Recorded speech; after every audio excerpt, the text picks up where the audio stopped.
I'm so excited. You're our second guest, and both of our guests so far have been friends of mine from Portland. Can you Damn, hell hear me yeah. now? Yes, you sound beautiful, Yay. Thank you. and you look beautiful. All of us look Aw, beautiful. Let's be honest. we're all gorgeous. Awesome. Agreed. All right. Do we have any other things we need to discuss before we do intro? I I think don't think so. Yeah. Okay. Well, in Everybody that hype? case, We're all we're hype? so hype. I'm so hype. It's exciting to finally like meet you, even though I've seen you. You know. I feel that. Yeah. Yeah. All Mm-hmm. right. So, All right.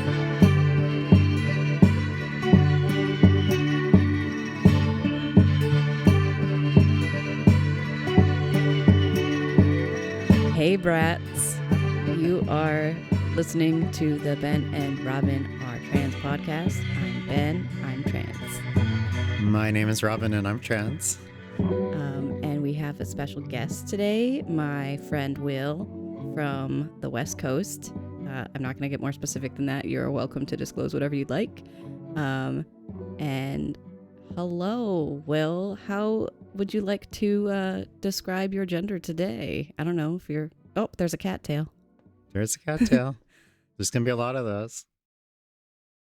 Hello, I'm Will. My pronouns are he, they.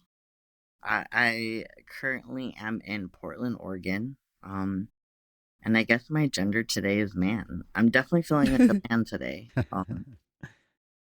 I have like my beard is pretty full for me, so I'm feeling very like I'm a man. You are. Yeah. What a bro. Yeah, what exactly? You get it. What a bro. Do you have any fluidity at all, or are you pretty like man? I love makeup, so definitely. I love makeup. I love my favorite color is pink. Beautiful. So I definitely have the they on there for a reason. Yeah. Mm-hmm. Also because I love being in queer spaces. And they're so beautiful. Mm-hmm. Awesome. We're gonna talk about the queer spaces that you help create. I feel like I'm doing such a horrible job leading. I'm so sorry. Oh, you're I'm great. Yeah, you're killing it over here. Thanks. And so yes, as I've told you and our listeners will know by now, because this isn't going to be the first episode that we put out, but we try to start every episode with a moment of trans joy, because sometimes our episodes can get a little heavy, and we want to make sure there's always something good in there. So we want to do it every time. So do you have any moments of trans joy that you'd like to share? Yeah. So, it's a little sad at the beginning. I stopped taking my tea because I had a lot of like personal things happening, and I chose to stop taking care of myself, which is probably the worst thing you can do. Um, but I recently took my tea again, and I'm like, wow, why did I stop doing it? Because um, I got my gender euphoria back. Like it pumped up my all my hormones, and so I'm like, yeah, I feel pumped. I can do anything. um, so I think getting back on tea is definitely my trans joy for this week. I feel unstoppable again, so it feels pretty good. That's God mode. amazing. Yeah. And I want to validate you, because that's when I'm feeling down. That is the first thing for me that I lose, is the desire to actually do things that make me feel better. Yeah. Mm-hmm. So it's not just you, but I'm really glad that you got to do that, and that's really cool. Yeah. Yeah, I actually mentioned on a past episode too that we were talking about like different kinds of dysphoria that we experienced in the past. And I was like, once I, this is the opposite of your experience, but once I finally started taking T blockers, I didn't realize how much like testosterone dysphoria I had until it was gone. And I'm sure there's like a similar experience the other way around. For sure. Yeah. I've known a lot of people that take tea blockers, and I'm just always like, block that tea, like to be on like the opposite side of it without the tea, and Mm-hmm. like how crazy I feel. It's like Yeah. it's a journey. I feel like both sides of the coin or any coin, you know. Mm-hmm. Yeah, sometimes it's like a D20.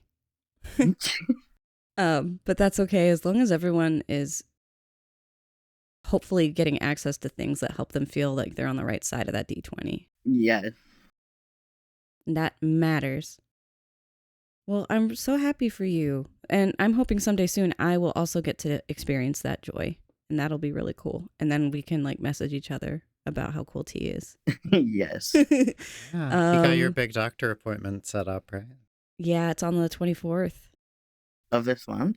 Yeah, well, it's like a new patient appointment where I have to deal with a lot of stuff, but it's definitely going to be part of the conversation. And it took me almost 2 years to make that doctor's appointment since last time I saw a doctor. That is so fair. So valid. Yeah. Anyway, let's get back to cool stuff. I would love to hear about your story, your journey, how you became the most magnificent, wonderful person that is before us today. Like as a person, like, oh my gosh. I mean, we have a couple hours, so, and then we want to talk about a few things. So like whatever you want to share, like whatever you think is important. It doesn't have to always just be the trans stuff though, like, because it is, I'm sure, a very important part of your identity as it is for both of us, but you are an entire person, including the transness. That's true. Okay. I think one thing that I recently started sharing is that I'm adopted. Um, and like I often don't talk about that because I didn't realize how traumatic being adopted was until I started living in it and realizing, there's other people out there that are adopted. I'm really on that journey right now. So being trans, adopted, a person of color, it's kind of like carrying a backpack and putting more rocks in it. Yeah.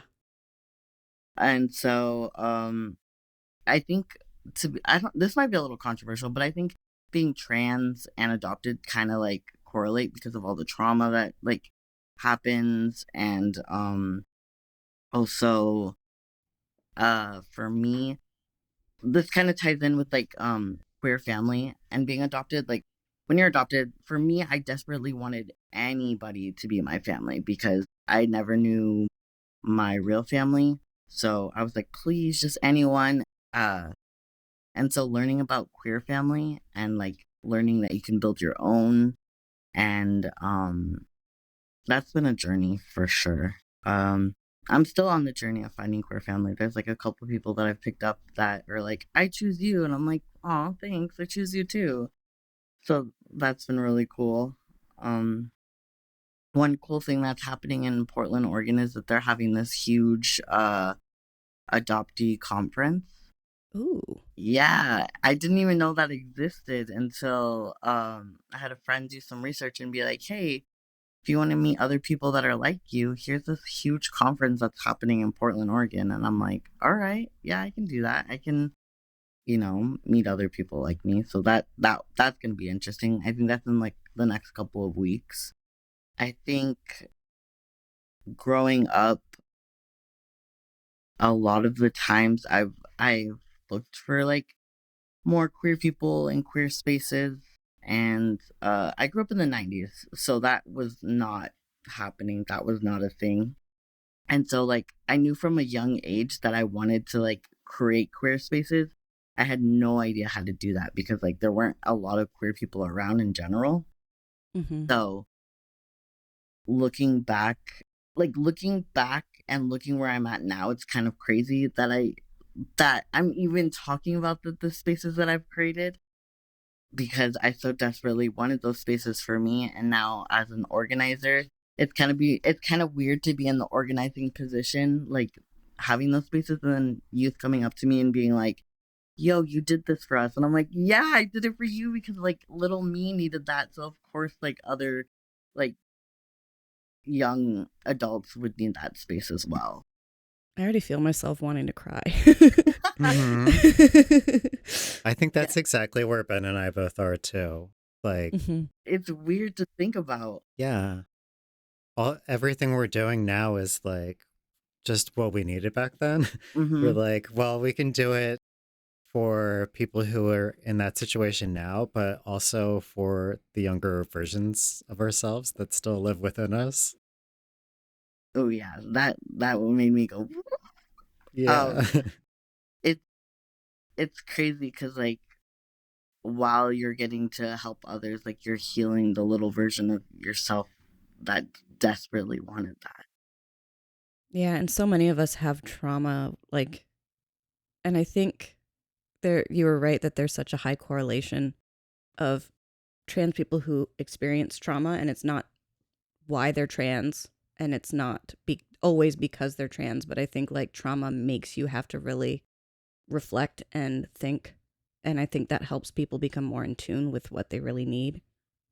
Um, and then that makes you more in tune with what others need. And so if you have that drive within yourself to help other people find what they need, that's how these beautiful queer spaces happen. Exactly. Yeah. I think this year if I could encourage like any person that's not out yet or that like they're not like, ready to be trans out loud, just accepting it in yourself can make a difference because I remember feeling tortured. Like there were so many nights I would cry because I just couldn't. I like knew I was trans, but I couldn't come out where I was. Like I didn't feel comfortable. But the moment I moved away and started my journey, like doors opened. I started loving myself. The right people started walking through those doors. Um, Opportunities that I haven't had before started coming through the doors. It's like the moment you start loving yourself authentically, things start working out for you. I agree. Mm. So you were originally from a more conservative area? No, so I am actually from California. That's where I grew up. Oh. I think the biggest thing was it was my environment that I was in. I Mm. was around people that were not accepting, and so I didn't feel comfortable. Like I started like I feel like a lot of people found out about being trans in 2020, and that's what kind of happened to me. Is I like looked in the mirror and I was like, "Whoa, I don't feel like I don't know who I am, and but this is not who I am." I started out at with the pronouns they them, like dipping your toe in, like maybe I'm non-binary, and that hat fit for a while, but it was definitely for me a stepping stone because like I've known that I've been a man since I was like little. Like I've always had that feeling. I've always like felt that way, but like when you don't have anybody to look at that looks like you or acts like you or is in that is trans, you kind of like you're like, no, this can't be real. Like that can't be who I am. And like I remember growing up and watching a lot of media where trans men were deemed as like like the villain or like the bad guy. So I'm like, well, why would I want to be that? So I Mm-hmm. just like shoved it down and was like, we're not gonna go down there. But I've been very lucky to have a very supportive wife, a very supportive partner. And they were like, hey, it's okay to be a man. You can define what masculinity means to you. And I was like, oh damn, yeah. So You that two are so cute. thank you. It's been a journey to get to he him pronouns. I had a very Yeah. similar experience, and it's really cool for me to like feel that representation through you. Uh, I'm emotional today. We love emotions. I'm made of them. I'm not made of carbon and water and stuff. I'm made of emotions, which is great. So you had your beautiful fluidity moment. When did you start doing drag? I okay, so drag. I actually started when I was probably in my 20s. Um, I went to my first drag show and I was like, this is it. I want to do this. Um, but unfortunately, I was in a long-term relationship where my partner did not want me to do drag. And so they're like, no drag, you can't do that. And because we were young, I was very like, okay, yeah, whatever you want, I can do. So I did drag for like a month and then stopped. And then I broke up with that partner. Fast forward 2019, and I went to my first drag show and saw my first king, who was a bigger bodied person. And I was like, yes, we love a plus size king. And I started talking to them, be like, how do I get into drag? Like, can you be my drag dad? Um, this is a like an art form that I definitely want to do. And he took me under his wing. His name is Pelvis Bresley. Oh my God. Sadly, he does not do Incredible. drag anymore, but he was, for that time being, he was a great drag dad. And 2020, when like the world shut down, like right before I was gonna like hit the stage, the world shut down. And then I did virtual drag, which was like making music videos in your house. Yeah, your makeup is so cool. It's like so graphic. Thank you. And like you get such good like opaque color for like your cool cartoony-ish beards. I don't know if that's a good way to describe it, but they just look so. That's perfect. They're so graphic novel, like cartoon, manga, comic book, and like, oh, you kind of look like sometimes the way you paint reminds me of like my ideal queer-coded villain. Positive. I get It's that beautiful. a lot. Yeah. I'm very happy that you see cartoon, because like I try to go, because I'm a trans man, I like to like definitely amplify my drag, because like I'm doing a man on top of a man pretty much. So I try to lean towards cartoonish. And so I'm glad that like cartoon villain comes off that way, because that's definitely what I'm going for. And like I don't know if you can tell, but I love a cartoon villain. So it's only a compliment, I promise. I would gladly take it as a Yes. compliment. And like something that we know that a lot of people get confused about is that being trans isn't the same as doing drag. And yes, there are trans people who do drag, but like there aren't really the rules that a lot of people assign to it. I don't know if you have any desire to speak on that or help clarify Yeah. as an actual person who does drag, because we can explain it all day long, but like we don't do drag. So for drag, it's definitely a type of performance art. And being trans is a type of gender identity. But sometimes those lines can get very blurry, and including myself, have met a lot of people when doing drag, they realize they're like, oh, I am trans, because they get to step into like putting makeup on, wearing a wig, wearing certain types of clothes, being highly creative. So I could see why, like in a positive light, I could see why people like think that like it can be intertwined. But yeah, drag is definitely an art form where you're being creative, wearing like different kinds of clothings, you're having a performance. While being trans, you're like, that's your identity. Who are you as a person outside of an art form? Yeah. Definitely for me, when I threw on some contour when I first started doing drag, like, and a mustache, that was very gender affirming for me. I was like, holy crud. I like having a mustache and being called him. So that definitely sparked a lot of gender identity for me. Yeah, but it doesn't always. Like you can do drag and not be trans at all. Correct. There's a lot of they're called bio queens, which are a female or like women that do women drag. They just like amplify it. Also same thing with like bio kings, which are like men that do men drag. Mm-hmm. Yeah, I think if I ever did drag, I would want to be a drag queen, which, and now that like Gottmik has been on Drag Race, some people have like an understanding of it, but I feel like a lot of people are like, what's the point in transitioning if you're just gonna perform as that gender? But like there aren't the rules that people a lot of times expect to it. Also, like, all drag is valid. Like, Yeah.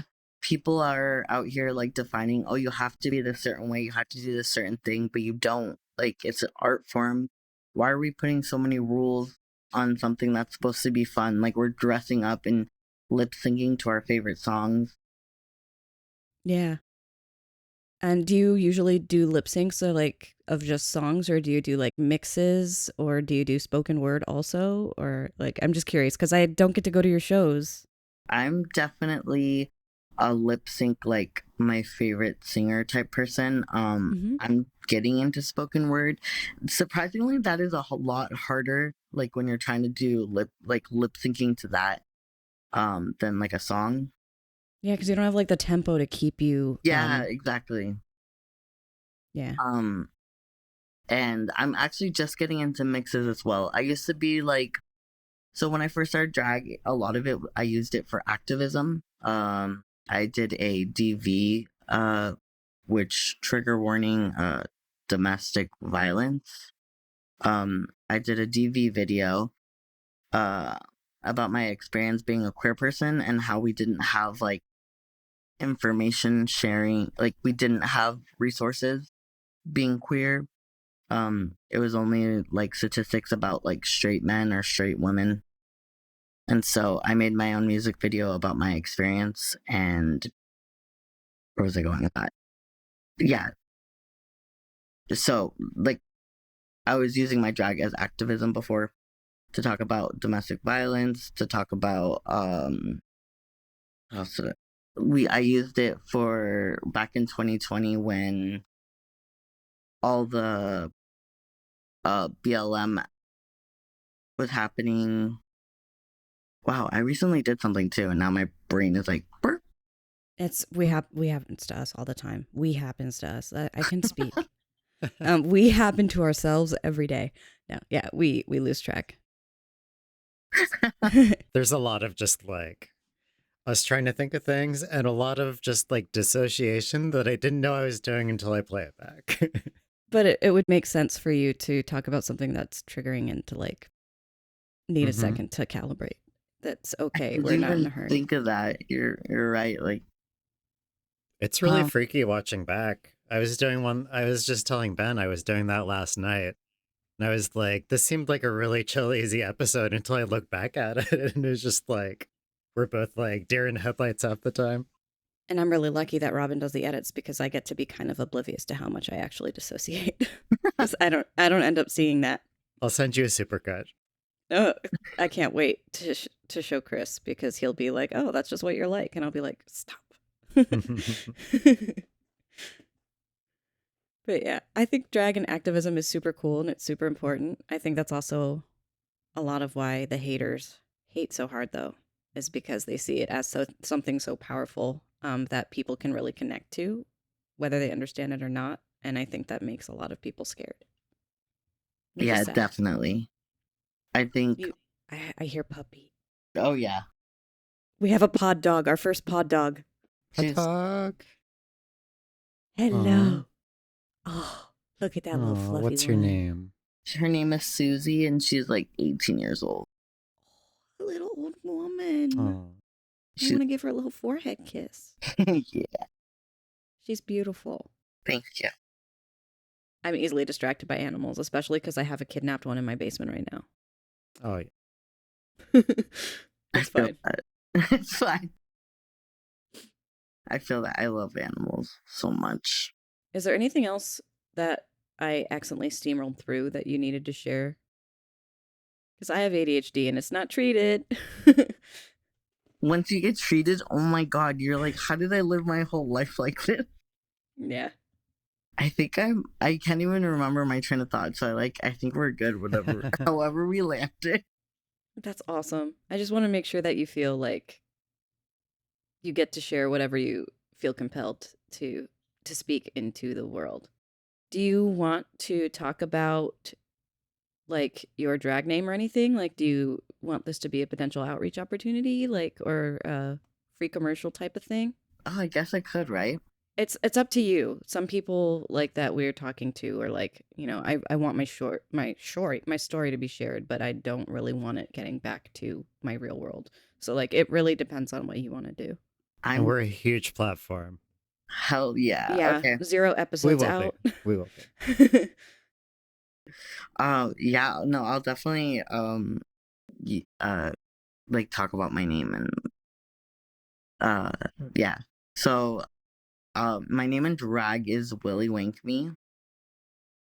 My partner actually gave me my name. I was trying to, so I knew that I wanted to be called Willy for sure because during the pandemic I had long hair and like it was crazy and I looked like I think his name is Gene Wilder. He's Uh-huh. the guy from Mm. Charlie and the Chocolate Factory. So I was like, I have to be like Willy Wonka, something along those lines. Um, and my wife's like, "How about Willy Wankme?" And I was like, "Yes, that is It's perfect." incredible. It's so good. I've actually, because we aren't published yet, like we haven't made a call on it. But when we were first talking about sexuality and like gender identity, we ended up during like gender identity talking about drag, and I mentioned you by name as Willy Wankme. So I don't know if you want us to edit that out later, but we got you a little preview in there. No, please, like I give me all the exposure you got. Um, It's such a good name.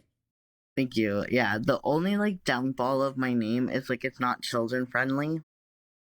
So when I do like kids events, I go by Willy Want Me. Hmm. So Will Which he? is so cute. Oh, that's Yeah, it's kind of like Prince Charming type vibes.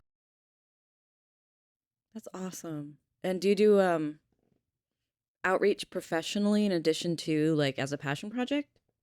Or is it Uh, like no matter what, it's valid and super important? I just am curious, like how big of the pie chart of your life it takes up.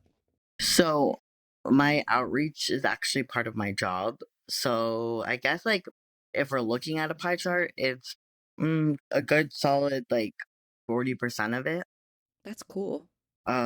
Outreach looks like me going into schools and sitting at a table and like trying to like talk to youth and be like, yo, we have these really cool resources. And some of those resources like include housing, education support, basic needs like food, clothing, and hygiene. We also have like queer supports and we help with drug and alcohol supports. And so, like I said, we go out to schools and give this information to the youth. It's never to like force them to do it. It's just to be like, yo, we're out here. If you need these supports, like we can give them to you. Cause a lot of, at least where I'm at in Portland, a lot of youth are trying to get jobs at like age like 14, 15 because their family can't support them. So they already had to support themselves. So we're trying to give them that access of like, hey, like if you need extra help, we can help you get food and like water and whatever you're looking for. And if we don't have those resources, like we can like connect you to somebody that does have those resources. How is that for your mental health? I'm only asking because my other friend in Portland who we've interviewed used to work in like a queer housing situation for youth who didn't have anywhere else to go. And that ended up being like very rewarding work, but so difficult that led to some like ongoing problems that they're still dealing with. Yeah, there's a lot of I'm very fortunate in my job, because my manager is really good at like if you're having a hard mental day, like please don't come in, like stay home. But at the very beginning of this job, I didn't realize how intense it was gonna be, and having to hear a lot of these youth like stories, and it just sucks because a lot of it's not their fault. They're just like a kid that were brought into this world that like the person that's supposed to be taking care of them can't, and so they're like you're on your own. So to hear these like youth stories and to like see what they're going through, it it's very hard, especially when you can't help them. You can like all I could do maybe that day is buy them lunch, and it's it makes me very sad. Like I go sometimes I'll take it home and be like, I couldn't help this youth today. Like I could only do A, B, and C, and my wife has to remind me like you're doing the best with what you're given, and like it still sucks. Um, I definitely get sad about it. I think I get sad about it as like a whole, like the whole world, because like it's just like it goes so like our problems go so deep that like me giving somebody clothes is not gonna like solve the issue. It is also in a sense a rewarding when I can support a youth in like minor ways, because like we had a winter storm this past January, and like we were able to get some of the youths that we were supporting shelter, and like that was really cool. Like it was That's amazing. temporarily, but it still kind of like drains you because you know that it's only temporary. Yeah, but you are probably, even if it doesn't feel like it a lot of the time, you're probably quite literally saving lives just by these kids, whether they're, older kids, younger kids, I don't know what age group, but they probably feel like someone actually sees them and like understands that they're going through something for the first time in who knows how long. So like, thank you for doing that. Thanks. I think I would have that's killed for that. yeah, exactly. Like me, I was like, if I had somebody like me when I was younger, like just direct me somewhere. I'm not saying like it'd be different where I am now, but like to have that support would have been nice. Yeah, and it seems like you've got so many amazing things going on in your life right now. And it's one of the things that we've talked about. Like, obviously, like I said, we don't have any episodes out, but we've recorded quite a few. And we talk a lot about how it can be really hard and you can have a lot of bad, but you can still wind up in a really good place. And it can still be hard, but it can also be good. And I think it's really important for people who are in the part where it's just hard that there is good that is coming. You just got to keep being yourself and loving yourself and doing your best and finding people who will love you and who you can love too. For sure. I don't know what else to say because I am in my emotions today. So, so how did you get into this job to begin with? Um, so one of the cool things was when I moved to Portland, I walked by this building that had like a huge rainbow on it. Um, and I was looking at it and I was like, I'm gonna work here in a year. Like I can do it. So where I work is it's called New Avenues for Youth, and I was like, I can work here. Like eventually, I can work here, and I applied a year later, and I got the job. It was like it felt it feels pretty cool to like to work in a nonprofit. Like don't get me wrong, nonprofits have their like their lows and their highs. Like no nonprofit is perfect. Um, but the position I am, it's literally called an outreach specialist, and so it's really cool to support youth in that way of like holding events and giving out free stuff. Yeah. Are we allowed to talk about the big event you just did? I don't know if there's I like I will definitely talk about it. It definitely needs the space because like I put so much work into that. So and it yes, has the most perfect name. celebrating queer joy. Yeah. This is actually one of my baby projects. Like this is our second one second one as a whole. We created the Celebrating Queer Joy last year in 2023. Yeah. Yeah. It's hard to tell what year it is, but yeah. According to my computer. uh, and so the reason why me and us like literally one other person created this space was because in Gresham, Oregon, there's no queer spaces in the area that we were in, East County. Um, which is like really sad because there's a lot of queer youth out there. Um, but no spaces. There's like there like in Portland, there's a lot of queer spaces, but outside of that, it's like zero to none. So to have a lot of the youth being like, "Hey, if you can bring some queer stuff out here, that'd be really cool."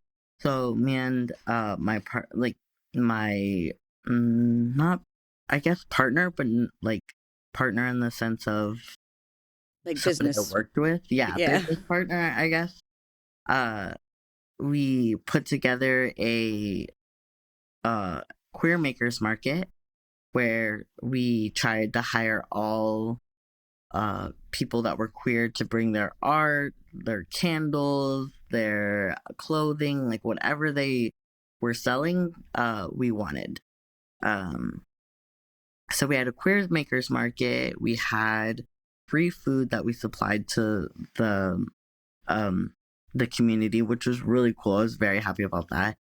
Um, we also had music, and we got to do one of the like big things I'm super excited about is that we got to do a drag show in Gresham, and the show was technically run by my wife, and it's called the Tibbs and Toto Show. It's pretty much our last names combined together, um, and uh, so it was really cool to bring like an all age event for drag to that space, because like a lot of youth don't get to see drag because it's in like 21 and over bars, and or just like not in safe spaces for like kids to be at. So to bring drag to Gresham and for all ages was really cool. Is there an issue in Oregon like they have in like the southeastern United States where people get up in arms about the youth being around drag at all? I don't want to like say it's as bad, but there's been issues before where people are like, I don't like, you're disgusting, like don't bring that, and bring that here, and I'm just like, we're just we're just like dressing up and doing silly songs. Yeah.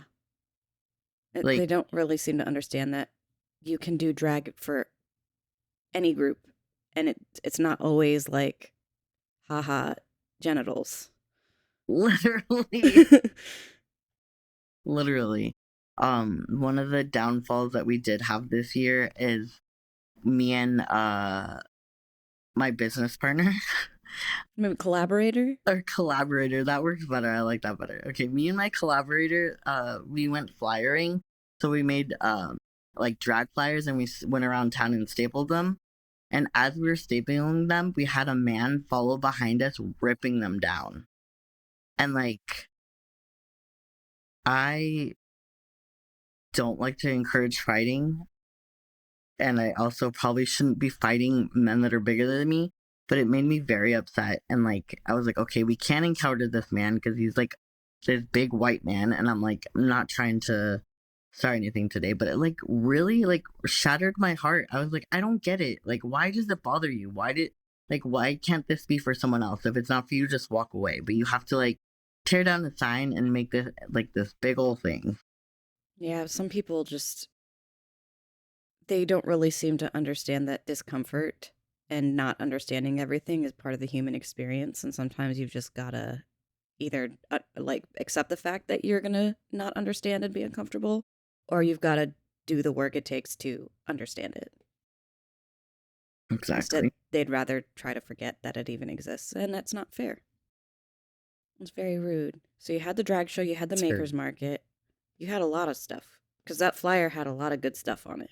Yeah, so we had resources, we had like people come out and table, and like they handed out food boxes, just like a lot of resources, like safe sex items, clothing. It was a lot of um trying to help the community out.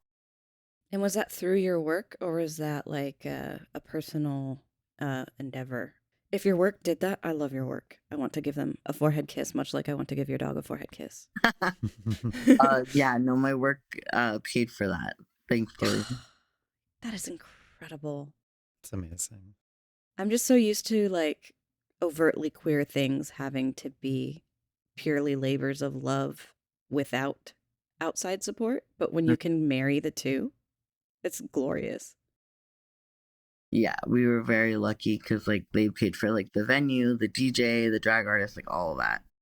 You get to pay the drag artists. Yeah, It's not just drink tickets. What? exactly. That was like my like pride and joy being able to pay like, and it's not just like you said, not just like drink tickets or like $25. Like it was like we were able to pay like above minimum wage. That is incredible. And if more businesses and nonprofits did stuff like that, we would be in so much better shape, not only as a community, but as a world. Because, like, there's no community, well, maybe there is, but in my personal experience, which is very limited, but in my experience, the queer community is going to take care of people, period. Like, even if you're not trans or gay, if they see you and you're hungry, they're going to be like, well, come hang out. Let's have a sandwich. It's Exactly. beautiful. I love that. Oh, I'm so happy for you. I'm very proud of you. I Thank know, you. like, we haven't talked that much, but I've just been seeing all the different things you've been doing. And so when Robin and I were like, we got to do a podcast where we just make sure other trans people know that they're not alone, and where, like, any trans person who has something to say can feel like they have a space to say it. I thought of you, like, so fast. That's what we're here for. I think the one thing that I would say, like, as being a trans person that likes to like do a lot, is that it's okay to also rest. It's okay Yeah. to not fight the good fight. I think that we forget that a lot. I know I definitely do, because you're sitting over here saying like you're doing all these wonderful things, and like I forget that I do all these things, and then when I get tired, and I'm like, why am I tired? I haven't done anything, but that's not true. I've done a lot. Um, and like when I'm done resting, like I'm gonna get back on that horse and continue the good fight. Well, this is my personal invitation to you, Will, and anyone who's listening. If you ever need someone to hype you up and remind you that you are important and that you change the world every day, like, just message me, because I see you just doing incredible things and being joyful. And I know that you have your hard days, and I think all of us do. But, like, I see so much joy and so much beauty that you put into the world and that you create, and it helps me have better days. Thank And you. I'm crying. Just a little He's a bit. great hype man, too. Yeah, I get mad for people. Like, I will verbally fight people who piss you off, like, in a text with you, like, not to their face, but I'll be like, oh, and this is why we're mad at them today. I'm on board. Like, I'll hype you, and I will validate your anger any day. It's great to have a vet around. Sometimes I'm just like, can I tell you about this cat in my basement? I'm here for that, too. Honestly, real. Yeah. Listen, it's too hot. If it's over 85 degrees, it is too hot to be an outdoor cat, and I will die on that hill. I feel like we've been very efficient with this. Is there anything else that is calling to you that you want to talk about at all? Like, anything? Okay. I guess recently I don't have a lot of information about this, so like take this with like a grain of salt. I know that there's a lot of like stuff about Project 2025 coming out, and I don't know a lot about it. I've only read what I've read on like Instagram, Facebook. So my biggest thing is to like remind people that we should be voting, that you should be informed. Um, Learn where your like polls are, learn who's like running um in your cities, in your states. Yeah, make sure your registration is up to date with your current address. I know, especially in the queer community, we tend to change our addresses a lot, and there's a certain amount of Yes. time, depending on where you live, that you have to have it updated by. Make sure you've got a valid ID because of all the gatekeeping. Yes, especially that like they will stop you from voting, they will stop you from like any way that they can stop you, they will. So like having your ID like having your ID up to date, all that, because like I've watched a lot of my trans friends not being able to vote, which is ridiculous. Um because like maybe at that time they didn't match their ID, which Mm-hmm. that's stupid. Um, but definitely being informed, even if it's scary. I know how scary things are, like, are to read and to see, but if you're looking away, then you're not looking at it. Yeah, And I'm not saying like read the whole 900-page document of Project yeah, 2025, but at least figure out what they are trying to accomplish, whether that's the best word for that or not, because I don't think it would be an accomplishment. I think it would be a Mm. tragedy. yeah, But know what we're up against, um, because a lot of the things within that document are directly going to be affecting the queer community. And I get so frustrated by all the people I hear talking about, like, both sides are terrible. I'm just going to check out and not vote and not be involved. Because I'm That's how we like, get it 2020 must, all over again, yeah, yes. And like, or 2016. it must be so nice to have that luxury, but it's not a luxury for all of us.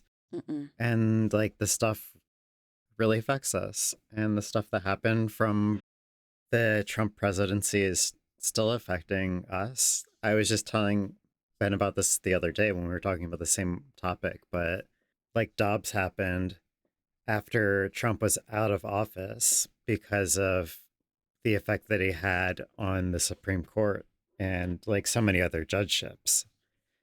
And there's there's a lot of shoes that haven't dropped yet that have a lasting effect from that. I don't want that to happen again. Yeah, I right, guess whether it's for better or worse, I'm going to go into a little bit of the rant I've been having lately, which is we're not just voting for a president. We're voting for their advisors. We're voting for a cabinet. We're voting for potential Supreme Court justices.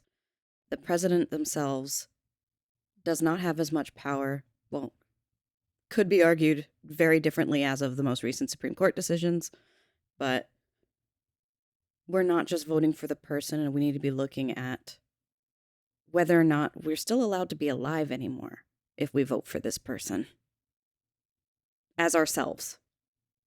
That's my rant. Like, I'm not thrilled to vote for anybody, but I will vote for whoever I have to vote for to make it so if I do get to go on T, that's not going to be taken away, which has been very scary. yeah. That part. I don't like want to like use like fear mongering or anything, but like if you are on T, you should probably start like saving some of it just in case. Or T blockers and Mhm. estradiol. I don't know if that's how you pronounce it, but if you need any Yeah. of the T or the E, Yeah. And we as a community all like already have a history of helping each other out with those kinds of things because we have to. Hopefully we don't end up in a place where it's like it used to be and like we have to just hook each other up constantly, but I think we both physically and emotionally need to be prepared for that reality. yeah, because you can call it fear mongering all you want, but a lot of things that my family of origin would call fear mongering years ago are true now. And we're not, as trans people, we have to pay very close attention because we have to keep ourselves safe somehow. And so we have to look for like little micro signs and nuances. And if we're scared, it's because we have a good reason to be. Literally. Mm-hmm. Yeah. I recently had someone say like, you're just causing fear in yourself. Like, why are you being ridiculous? Nothing's gonna happen. And this was like from a cis white man. So I was like, well, you don't like, clearly you don't understand. You probably have never had a right taken away. And like, even for me, I'm a trans white man with a little asterisk, mostly man. I don't even know a lot of what people of color are going to have to go through because I'm already seeing so many people being like, well, these people shouldn't even be here. And that doesn't even affect me, but I see it. And I can't imagine how much louder that is when that's targeted at you. It's absolutely insane what happened to e pluribus unum out of many one. Like, what are the actual American principles? Because the ones that are being focused on right now by all these very loud people are not the ones I was taught. Granted, I didn't learn them from my parents, but I learned them from somebody. Mm-hmm. My parents are terrible, but I don't know how I turned out like this, and I wasn't always like this, but damn, it's just really, it's scary. It's too many Yeah, good people are getting hurt. I literally was in the comment section.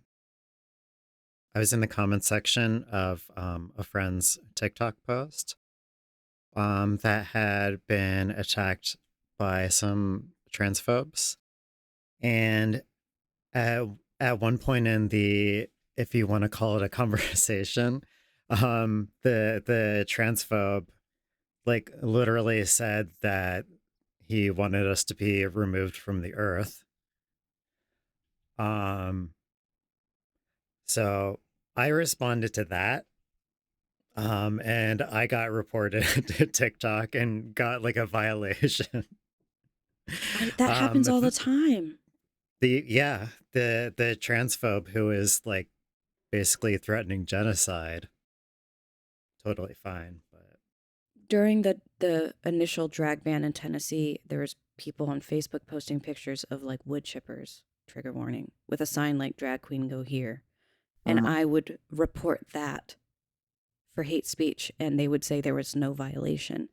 And then one day, someone was talking about tea, and I was like, someday I'm going to go on tea, and I'm going to kick my husband's ass in the beard department because that dude may be cis, but he cannot grow a beard.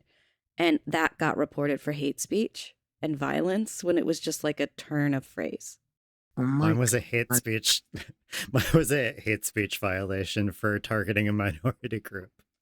It was a cis white person, cis white man. The Like internet's wild.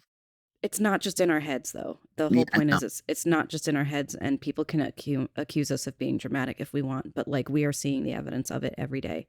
Mhm. Yep. Shit is insane. Do we have anything we want to say on a positive note, or I do we know want to let? it's just like, I mean, it's important to talk about the hard things because it is reality, and it is what we go through. And as much as we want this to be a resource for other trans people to help them know that it's not just them, um, it's also hopefully going to be a place where people want that are just curious about what transness is will understand what we deal with, and being afraid and having unfair treatment is a big part of being trans and queer. So like I think it's important that we talk about it, but I don't know. We could end on that if you want. I I, have I have a question for you, and it's kind of a big question. But we were talking earlier on about how like all three of us have found ourselves doing things because they're like needs that we have felt in the past. And we're like, here's a need that needs to be filled in the world for like other trans people. Like, how can we get there? Are there any big needs that you see out there that like you haven't been able to do anything for, but you're like dying for somebody to fill that space? It's hmm. huge. It is huge. It's a huge question. But like honestly, you feel like a dreamer in the same way that we are, and just when you see a need, there's a vision. Maybe I'm reading that into you, but that's the vibe I get. I I think that one of the biggest things, and I see people working on it. I just don't think there's like enough of it. It's just like housing. Um, Hmm. in Portland, there's a lot of empty apartments that people can't afford to live in because they're expensive for no reason. Um, and if we just like got smart or not got smart, I guess like if people like were more compassionate and use those housings for like low income, like more low income housing, I guess is what I want, and like renters control. Yeah, Hmm. what kind of money are they making with that building being empty? Exactly. Like, what's the point? There's plenty of housing. It's just that people won't let other people access it for an affordable rate. And you are so right. I last time I visited Portland was years ago, but there was already tons of empty buildings then. And I can only imagine it's gotten worse in the last 6 years. Yeah, for sure. So That is So scary. One of my friends was living on Mississippi in a trans commune, and then it burned down. Whoa. Yeah. So like it's rough. Portland especially, like there it's supposed to be such a queer haven. But then the people that have access to places that could make it even better are just like, no. But Yeah. with the money and the resources aren't on our side, at least not as much as they might say out loud. So I guess housing, more of it, definitely.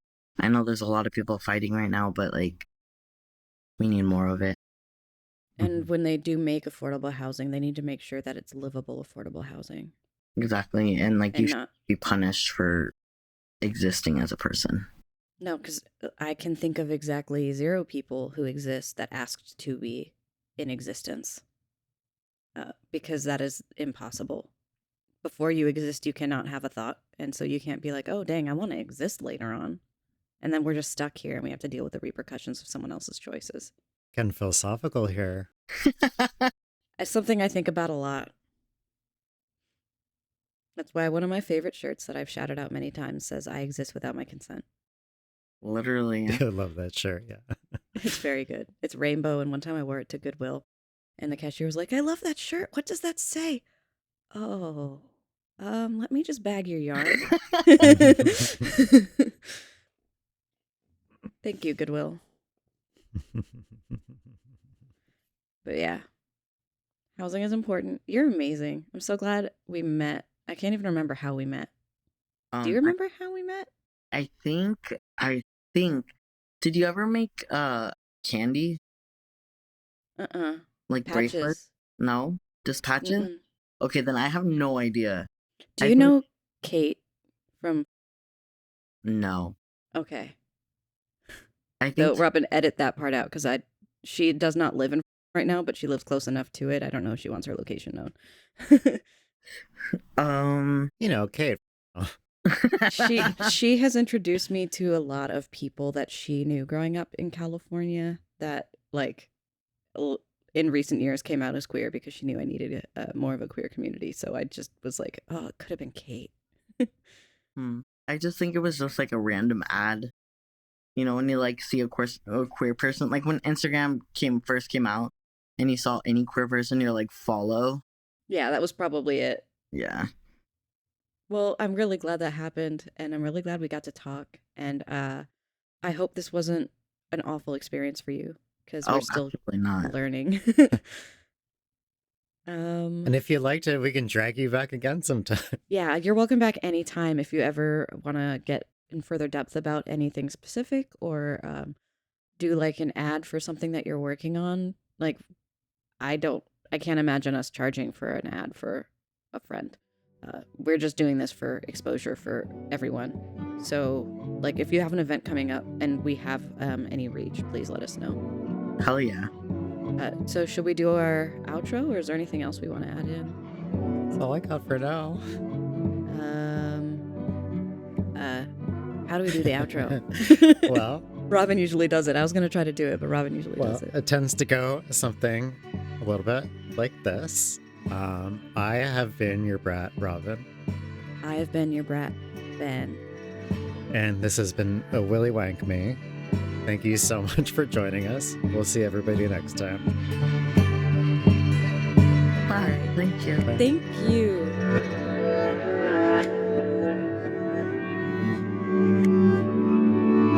And I'm really lucky that Robin does the edits because I get to be kind of oblivious to how much I actually dissociate. 'Cause I don't end up seeing that. I'll send you a supercut. Oh, I can't wait to show Chris because he'll be like, "Oh, that's just what you're like," and I'll be like, "Stop."